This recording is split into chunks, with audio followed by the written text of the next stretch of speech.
Hello everyone, welcome to my channel.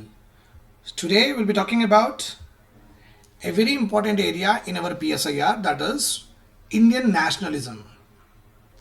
Very important for the examination point of view. Here we are having three important topics. One is, what are the various political strategies that our freedom fighters have launched at that time in order to attain not only just freedom but also to secure various rights for the Indians. Okay, the syllabus goes this way: Indian nationalism. And remember one point here, what is the meaning of nationalism here? Nationalism is when you work towards the, remember this point, work towards the welfare, when you work toward the welfare of people of your own country, then we call it as nationalism. So whoever works for the welfare of the people, I'm talking about here a very important word, that is people. Okay, it means that I'm not talking about religionism. I'm not talking about here casteism. I'm not talking about here what I say is communalism. I'm not talking about here what I say is racism. I'm not talking about here ethnicity, etc. so on and so forth. My basic definition of nationalism is very, very simple. It means what? It means when you work for the welfare of our own citizen or for our own people, then we call it as nationalism.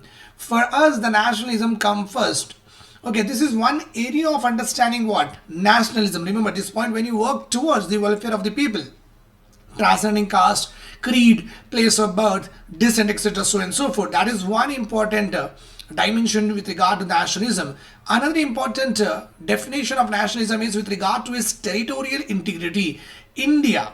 Okay, this is all is our territory, right or wrong? Yes. So to protect the territory of our country, whatever the decisions, whatever the strategies that generally you launch, in today's time, we generally go for diplomacy, we generally go for what? War, we generally go for what? Fencing, etc. so and so forth. But we make sure that our territorial integrity is always intact. Remember this point here. That is what I'm talking about. Okay, so one understanding with regard to nationalism is, like, you are working for the people. You are not talking about who is poor, who is rich. You are not talking about their personal attributes or religion attributes. You're not talking about any other like a division of labor, anything else. You are just talking about that you are going to see that your people are like safe and they are well off.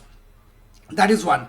The second is what? Territorial integrity. That is more important here. So here you can see that territorial integrity, that India's integrity has to be preserved. Okay, right. As I've already told you that many of the times whenever I come on the, when I show my face to you, the lectures will always be in English, but whenever I just go into what or don't show my face, just etc. so and so, you usually find me in Hindi version of myself. Okay. Right. So political strategies of India's freedom struggle. Yeah. Do we have political strategies? This is a very important point. Let us see our political strategies. Do we have or not? Okay. Political strategy. Very, very, very important here. Okay. You all know that what is the meaning of political. Political is nothing but it is all about people. It is all about organization. It is all about association. It is all about citizen. Okay, which are having in relation with what? Administrative setup of a country. Nothing but which has come into power. That is nothing but the political rule or political party power. Okay. Whatever the political party is there which is in power, its relation with the people's organization, associations, okay, citizens, all of them are generally considered as was political. Suppose I go to your home and we just had a very good dinner. So this is political? No, this is not political, right? But suppose when we're talking to each other and we come across a particular debate with regard to who could be the next best prime minister, so then all of a sudden you say that no, we don't want the politics in our discussion at this point of time. So when you're talking about someone who is in power, a party who is in power, an organization who is in power, when you're talking about the administration which is in power, okay, all of that is basically the political setup of the particular country. Okay, so right, so here you can understand very clearly when we are talking about political strategy, we are talking about political strategy.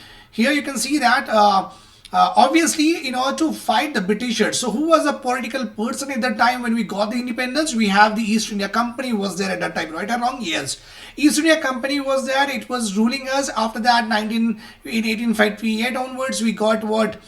We got the crown rule began in our country. That's all fine and done. So at the end, we have the outsider rule. We can say directly like that. We know it you need not to be embarrassing ourselves. We are not going to trying to lie, or we are not going to try to maneuver in a very soft manner. We are going to tell very clearly to the Britishers that yeah, you are the people who are the outsiders actually. Okay, so right. So who was the political person at the time? Was the East India Company. After that, 1858, we have the crown rule, right? Right. So what is our main aim with regard to them? So if we talk about this political rule, obviously when we are having organizations like INC, International Congress, who is actually working towards securing what? Securing welfare and working towards what? Nationalism, you can say, working towards nationalism. Okay, INC was working towards nationalism. So when you're working towards nationalism, what you are going to get? You're going to get what? Rights for the citizens. You are going to demand what? Autonomy with regard to governance. Okay, हमारे घर पे आप कैसा rule कर सकते हैं? We have to rule ourselves, right or wrong? ये तो है ना, right? So you are here having a political rule here, and this rule is basically very, very atrocitic rule, and you can say that it is very, very oppressive rule. It is very, very suppressive rule. It is very, very exploitative rule. It is very, very unjust rule. You can say any number of bad words in the dictionary. You can find these Britishers at the center of that particular the cuss words. You can say like that with regard to the parliamentary language only here. Okay, right. So here, as I've already discussed about it, political strategy we are having this in the political strategy. Obviously our freedom fighters we are having here. We have the INC as the organizations. We have then Forward Bloc we have by Subhash Chandra Bose. Then we have Hindu Mahasabha. Then we have All India Kisan Sabha. Then we have Communist Party of India. Then we have like labor unions, associations, whatsoever. Many of them are there. But the main important party which is going to be the voice of the Indians at that time was INC only. The INC is working with the oppressive, suppressive. What kind of words you can use? You can use against what? Against what? Britishers, against the British policies, with regard to administrative policies. They fail to satisfy us.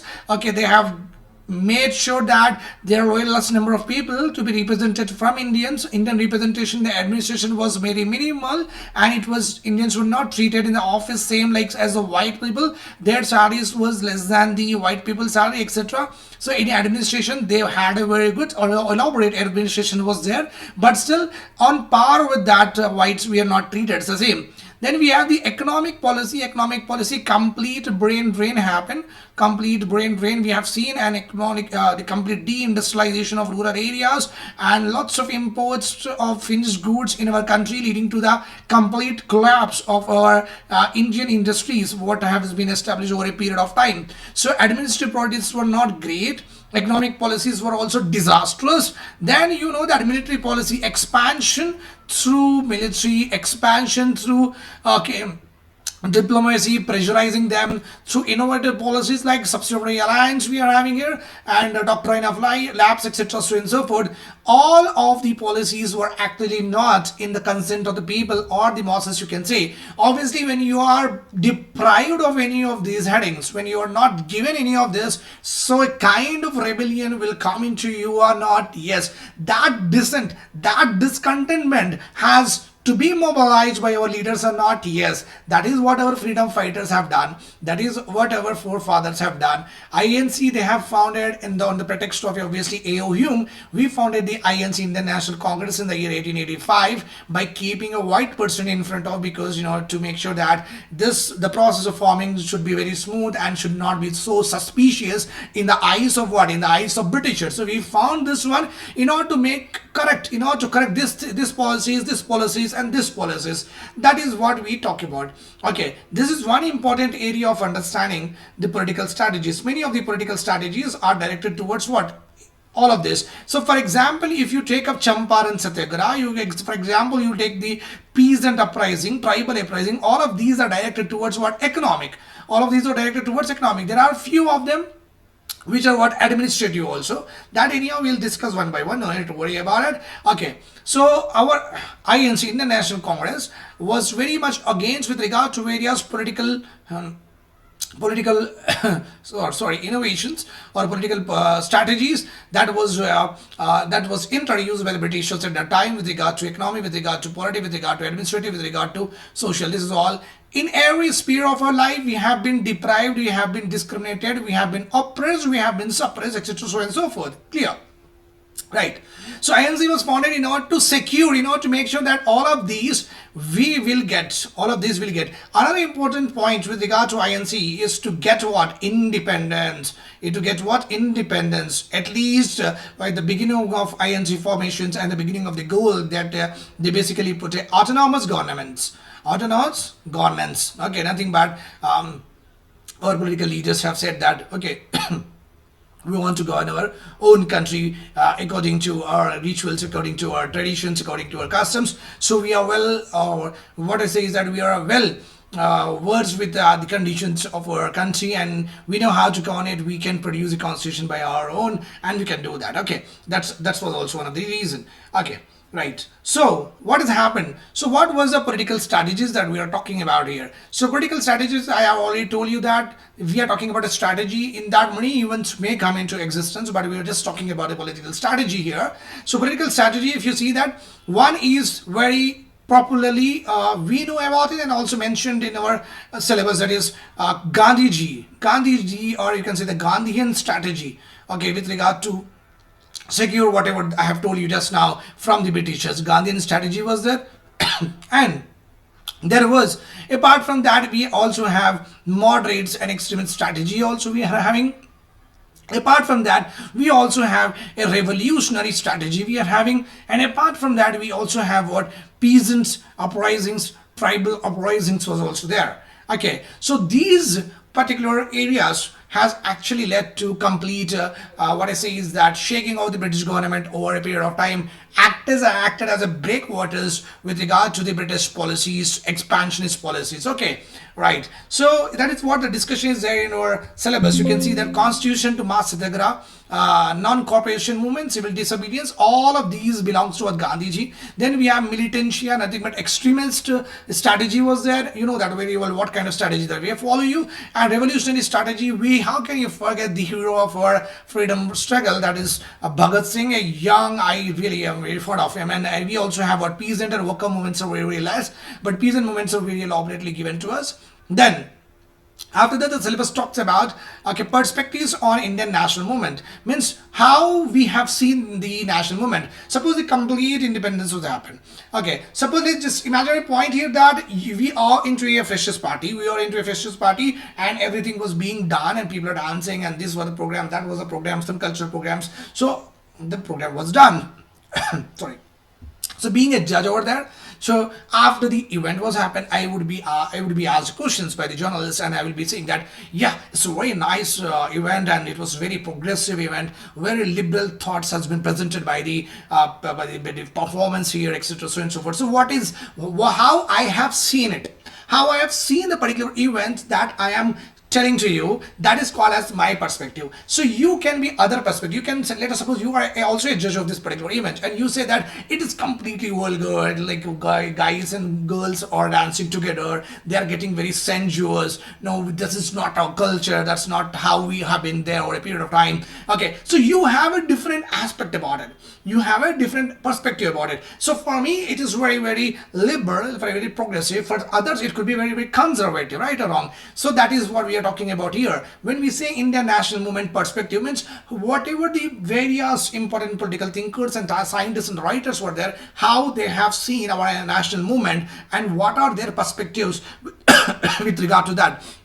That is the most important point. Okay, right. So this is how you have to approach. This is how you have to approach these particular strategies. So they may ask you in the examination this particular question for sure. Gandhian strategy with regard to what India's freedom struggle. They can ask you like that. They can ask you militant and revolutionary movements that has led to attainment of India's national struggle, freedom struggle, and what is the significance of these movements in India's freedom struggle. They can ask you this question also. Peasant and worker movements. Worker movements they will not ask because they have not done much. Whereas peasant peasant movements are obviously are localized movements, and they have not created much of the impact, and they have created the localized impact. And mostly the peasant movements are directed, for half of them are directed towards what landlordism, and the rest half of them was directed towards like Britishers. So you can get the first and second one for sure. Then perspectives are very important. Some consider the India's national freedom struggle as a liberal one, some consider it as a socialistic one, and Marxist one. Socialist, Marxist, both are obviously same. Radical humanist, okay, that is obviously the Bhagat Singh will come here. Dalit movements are also very important because it has also shaped our polity over a period of time. The reservation system that we have today is one of the ingredient, is one of the what is they say that inheritance from the from because of the Dalit oppression since centuries that we have done to them. Okay, so this is how you have to be reading it, and do prepare notes. I've given an introduction of understanding this particular aspect. I'll come with more current affairs and updates with regard to this. Thanks a lot for watching me. Have a nice day. Bye bye. Take care.